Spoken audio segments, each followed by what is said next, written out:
until I was 10, so I have great hearing. Ears always covered. It's like a chirp.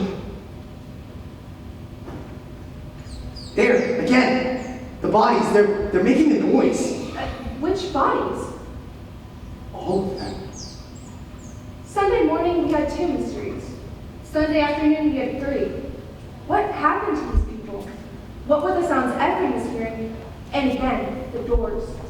Those people had 45 minutes to leave, and those doors were wide open. Officials are baffled today by events in a small California tech.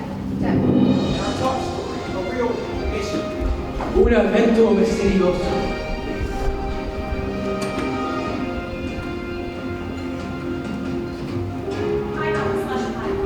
It was bigger than all the others combined, and it contained more crazy than I knew was in the world.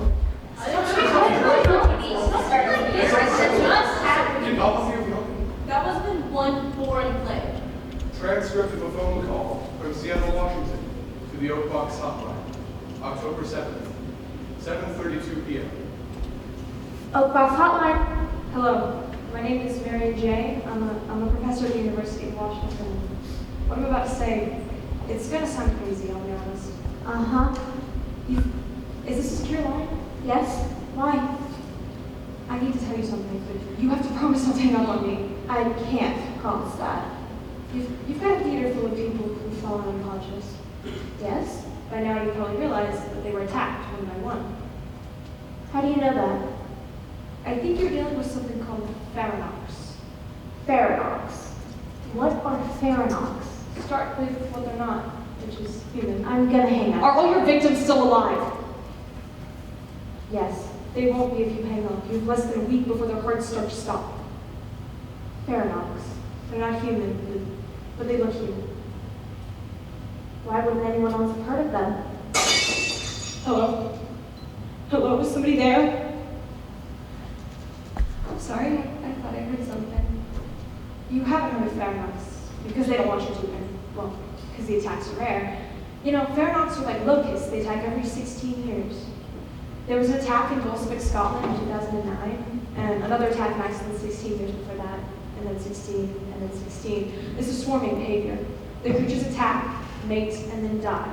All but one, a caretaker who looks after the larvae while they grow. And what that means is that Faranox are all 16 years old. All but one. Okay. Thank you.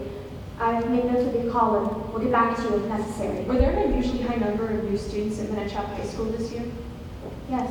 And at least one teacher? The theater teacher. What happened to the old one? She died. Suddenly, with no apparent cause. Yeah. How come no one else have heard of these things? Oh, What? sorry.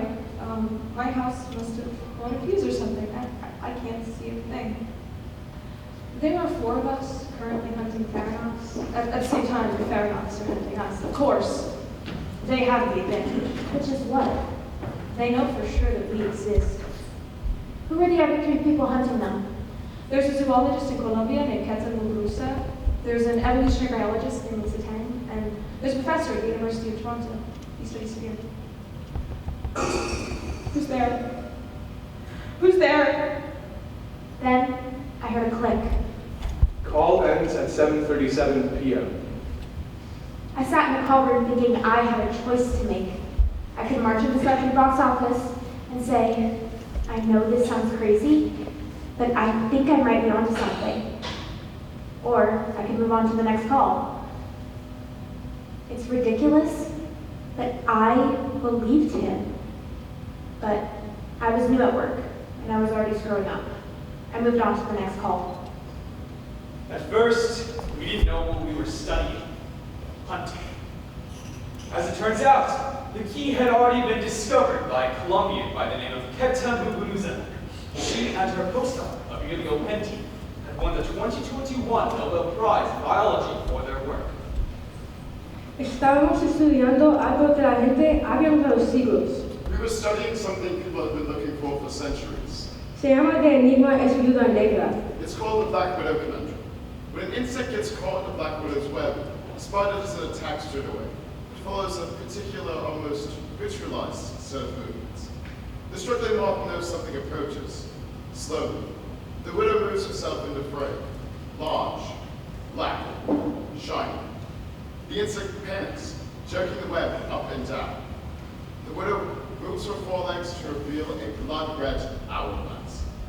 venom from the moth feeds into the web, and the strands are drenched in the insect's terror, and the widow bathes in it. It's a brilliant evolutionary strategy to get nourishment from a different part of the animal. Every other predator on the planet feeds on the meat of its prey. These creatures subsist on the powerful chemicals created by animals who are terrified. They feed on fear.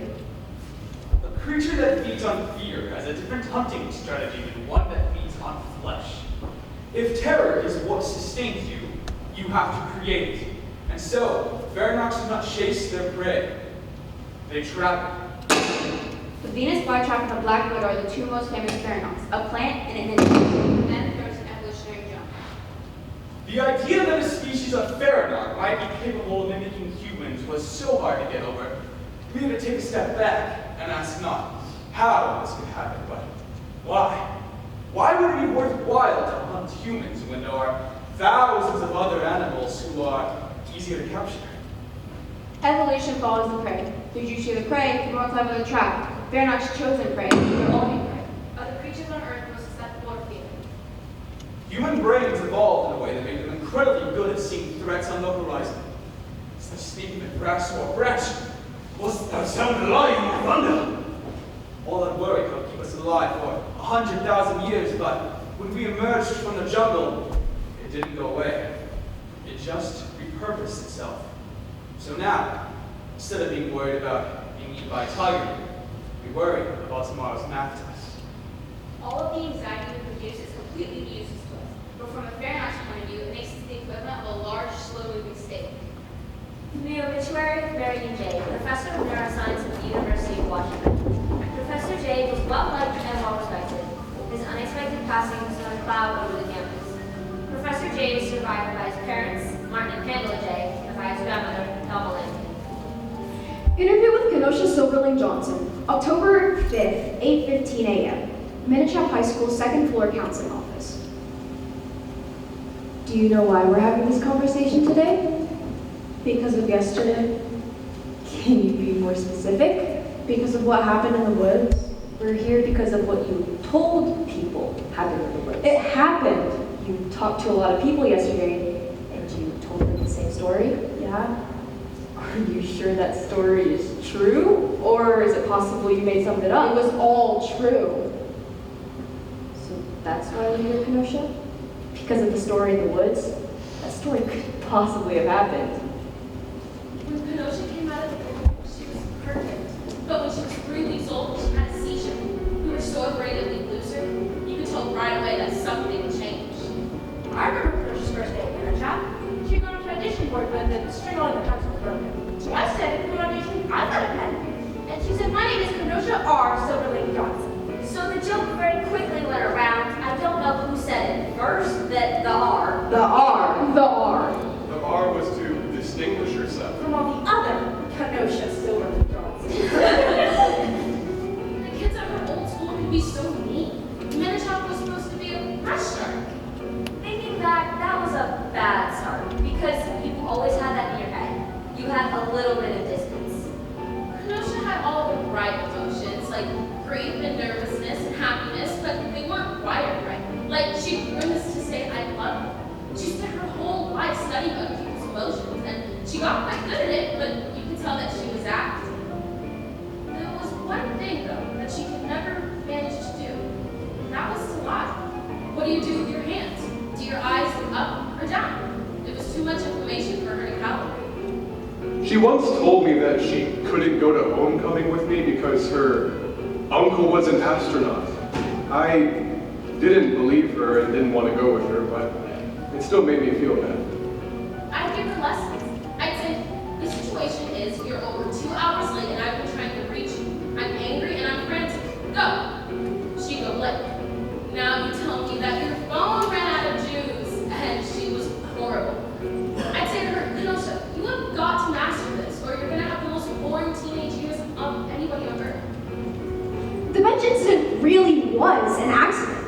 You know the lunch tables, how they're long with those long benches? And Kenosha was sitting all alone, so I walked up on the other side and asked if anyone was sitting with her. She said no, so I pulled up a bench so that the table could fit more people, which actually worked out in her favor in the long run, because while she was sitting all alone, Clifton walked up to her.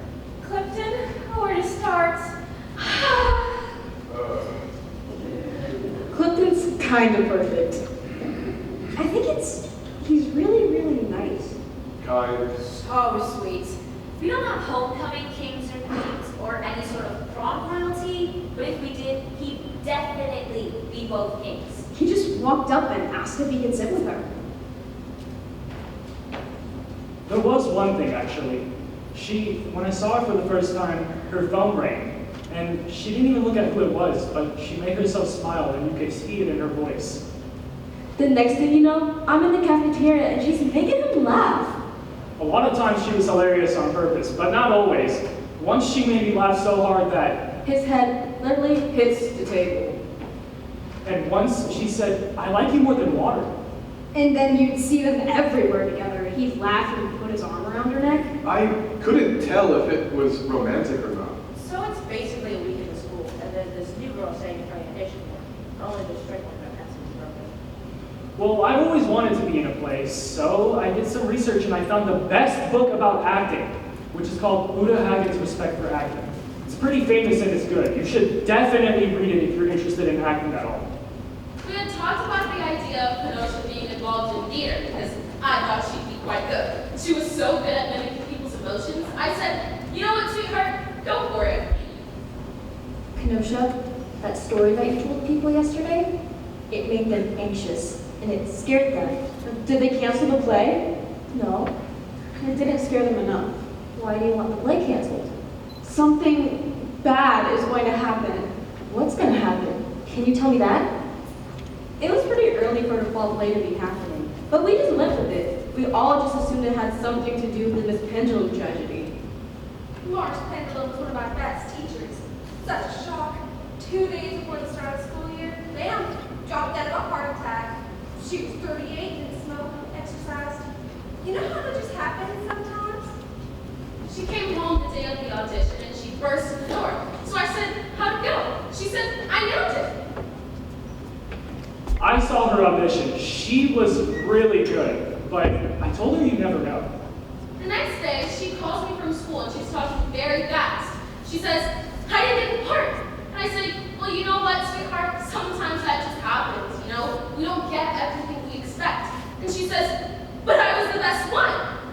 Even then, there could have been all sorts of reasons. And she said, no, something's up. The casting was pretty strange. We're looking at Billy's like, why not have any of these names? Almost every name on the list was new. Practically every kid who got a part was new that year. When she gets too excited, Kenosha would lose her skill at imitating. So I started to hear She hung up, and so I was really worried that something might happen. We were at the first cast meeting, and I was there to see if I could volunteer for tech.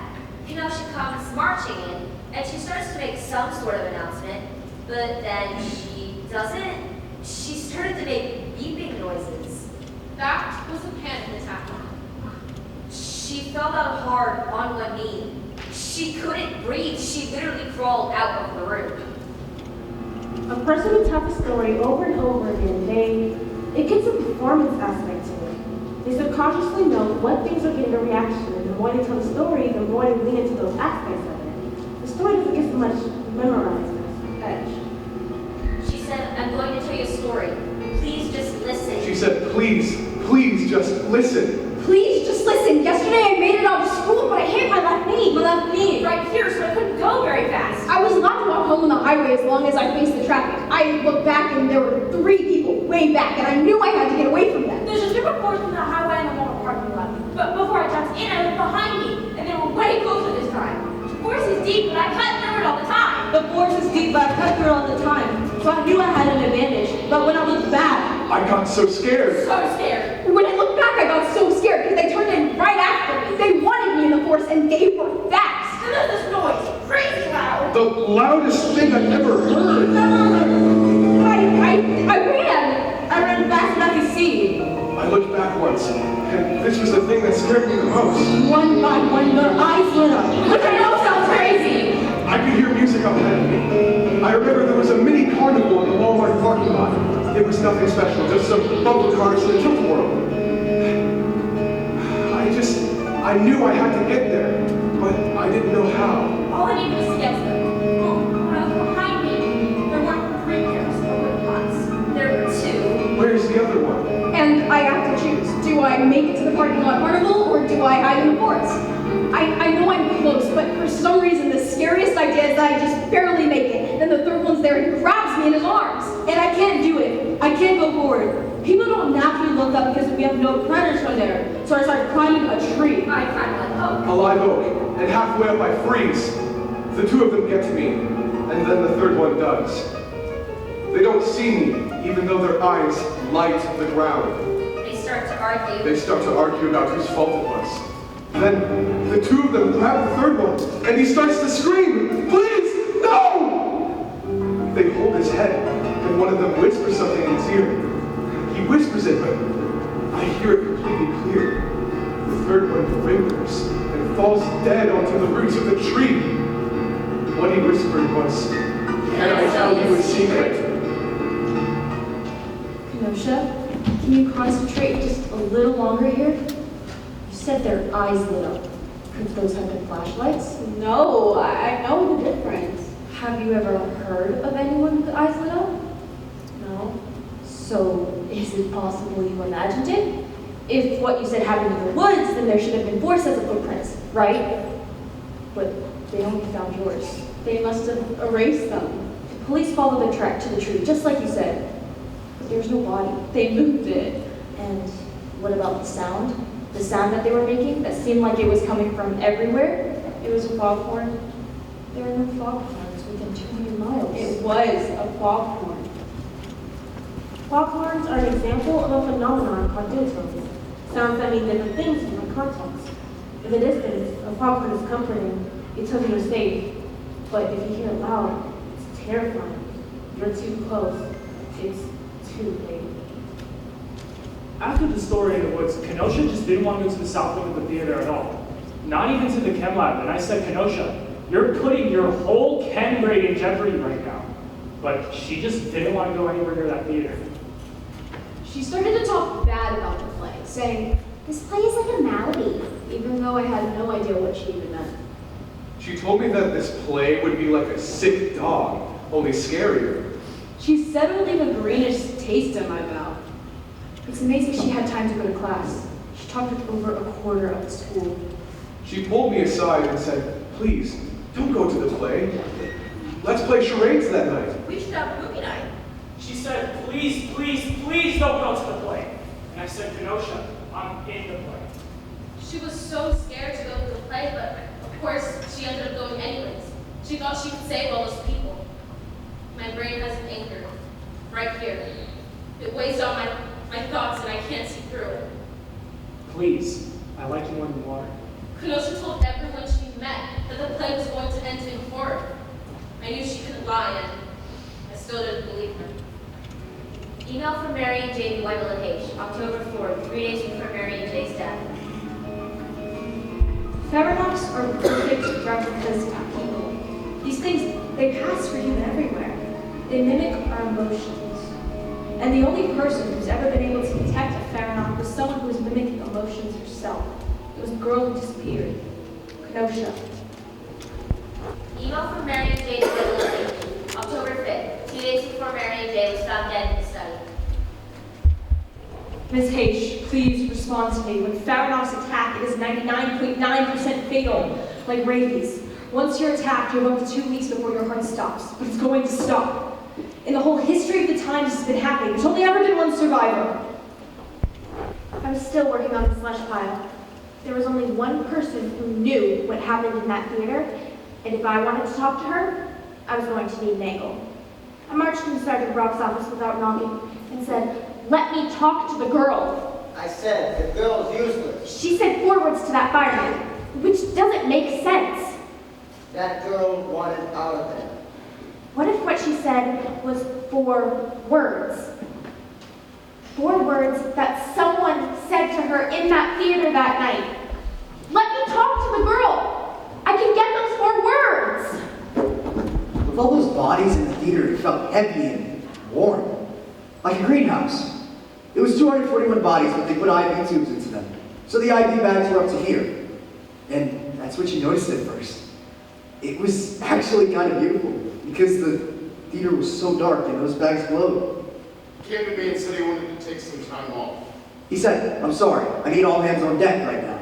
Everyone said, and he choked up. He said, I know these people. I love these people. I wanted to help out in the theater, see if I could figure out what those noises were that the bodies were making. He said, no one can hear those noises except you. He said, that's why they need me. Minichop Psychiatric Facility Stabilization Room 4, October 25th, 9:50 p.m. Angela? May I come in? I'll stay over here. My name is Gwendolyn Haish, and I'm one of the people trying to figure out what happened to you that night. Does that security camera bother you? It shouldn't. There's no one watching you.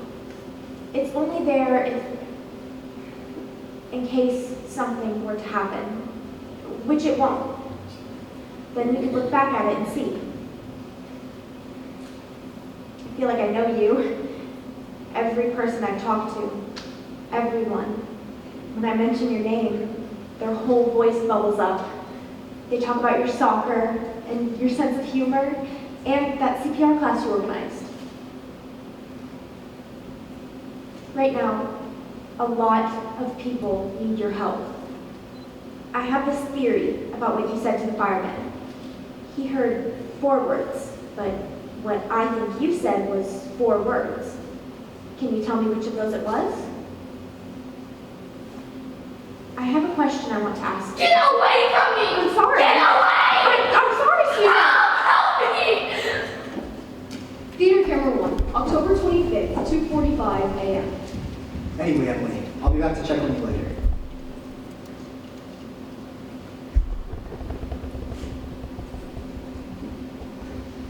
Miss Mel, this is Zephyr Salas. I was in your 8th grade trigonometry class 14 years ago.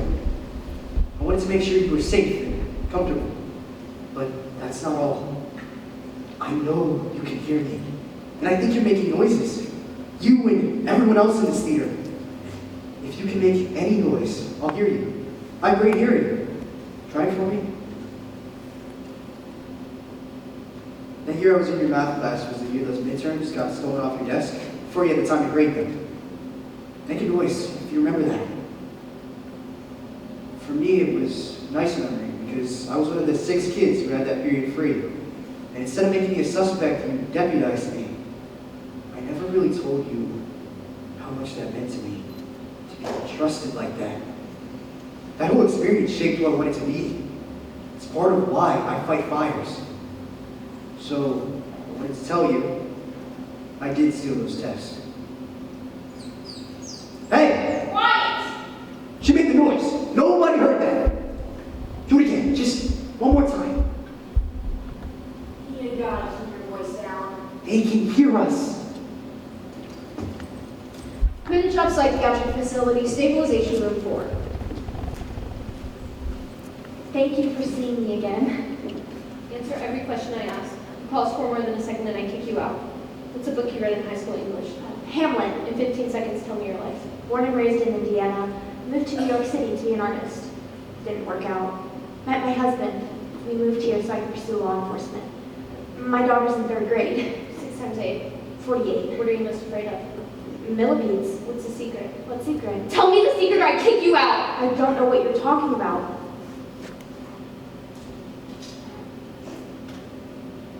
It was 4 words. 4 words. 4 words that someone in that theater said that night. Yes? Yes. What were they? You don't have to say them. You could write them down or whisper them as soft as you want. I'm too scared. There's nothing here that's going to hurt you. Who said the words? Male or female?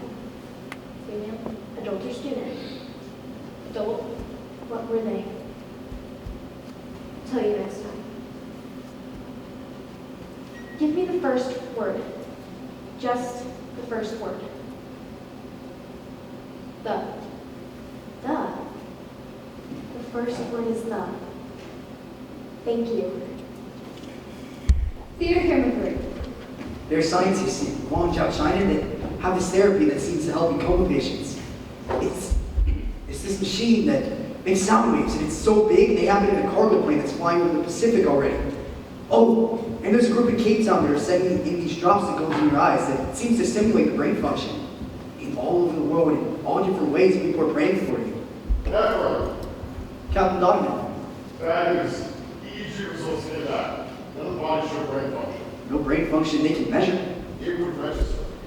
You're not a scientist. What if whatever happened to these people hides the brain waves? That's not possible. This isn't possible. They're breathing, but you're as good as dead. Then why are they making those noises? No one hears those noises except for you. Because I have great hearing. Because you want to hear them. I hear them! Never shout at me.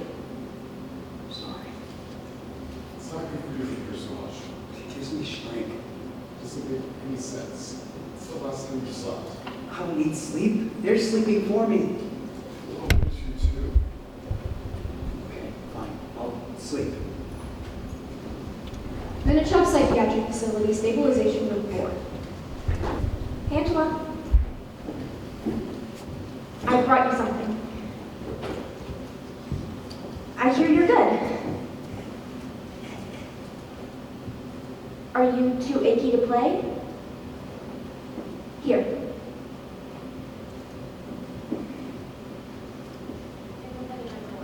By Eric Sadie. It's famous for being calming, soothing. In Europe, parents play it to calm their children.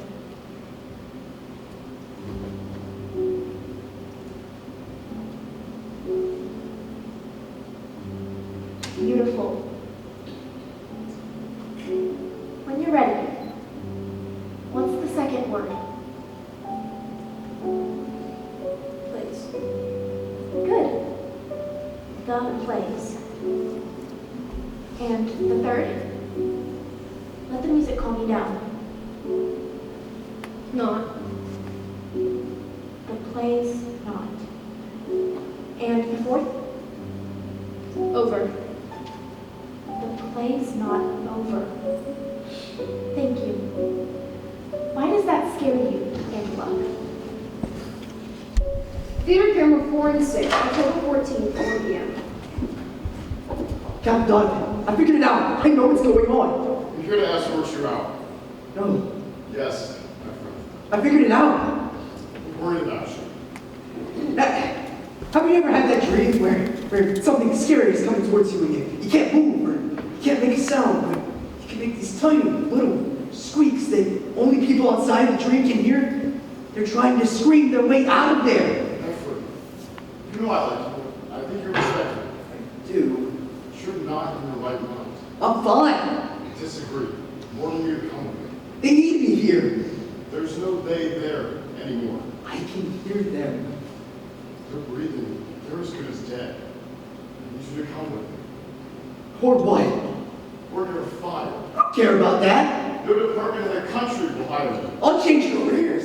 I am 2 seconds from dragging you out. You're not big enough. I brought deputies. I'll slip between them. Get out of this theater right now.